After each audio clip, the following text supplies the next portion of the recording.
If you're the observant sort, you may have noticed something that all iPhone commercials and ads have in common. And I'll give you a hint. If you're old enough to remember the old commercials for Timex watches, they too all had something in common. Remember all those "it takes a licking but keeps on ticking" spots? Whenever a new Timex was shown, the time was always the same, 10 minutes after 10. Why? Well, for consistency's sake, really. The hands framed the top of the dial and the Timex logo nicely and kept them away from the day-date display at the 3 o'clock position. And because it was always the same time on the watch, it didn't matter what time of the day the commercial came on TV. People wouldn't go, "Hey, that watch is running slow," or something like that, which sounds kind of goofy, but in an era when so much TV was done live, that kind of thing was important. Same sort of thing applies with the iPhone. If you look carefully, the display time on an iPhone ad or an iPhone commercial is always 9:42. Well, why 9:42? Well, it has to do with how Apple products are introduced at their big keynote announcements. They always time them to be at about 40 minutes into the presentation. When the iPhone was formally introduced to the public on June 29th, 2007, the time was 9:42 Pacific Daylight Time. And that time has been frozen on all iPhones and commercials ever since. Oh, and here's a bonus fact. When the iPad was introduced on April 3rd, 2010, the time was 9:41 Pacific Daylight Time. Look at iPad ads. What time is displayed? Exactly. And now you know a little advertising secret. Now let's get to some secrets about rock. This is The Secret History of Rock with Alan Cross. Hello again, I'm Alan Cross, and I hope you're ready for another 2 hours of music geekery. The goal here is to make the music in your collection even more interesting than it already is.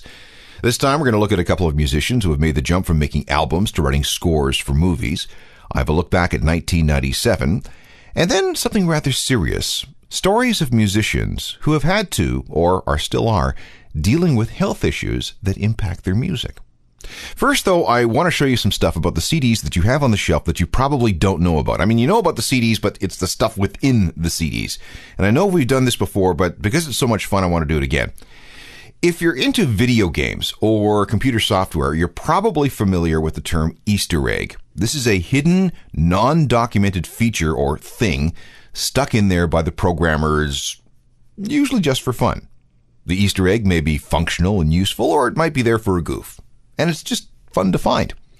I want to talk about Easter eggs in your CD collection, starting with the Smashing Pumpkins. And you need the CD single version of Bullet with Butterfly Wings. The artwork features what looks like an old Head and Shoulders portrait of some bald dude.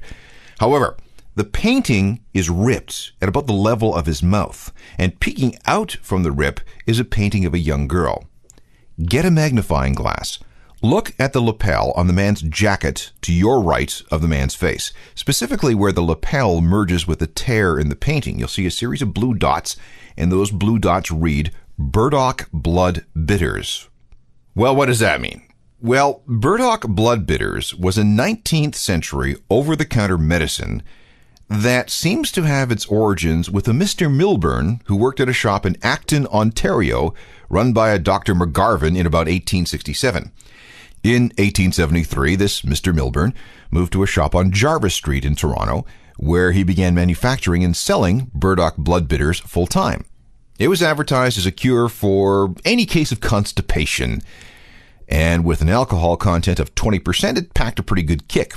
No wonder it sold so well during Prohibition. Must have been pretty regular people, too. Some say it also contained traces of cocaine, but that doesn't seem to be the case. So what does any of this have to do with the Smashing Pumpkins? Well, the girl in the artwork for the CD single for Bullet with Butterfly Wings was used in some of the newspaper, magazine, and almanac advertisements for Burdock Blood Bitters. Okay, wow, that was a long way to go for that, wasn't it? The world is a vampire.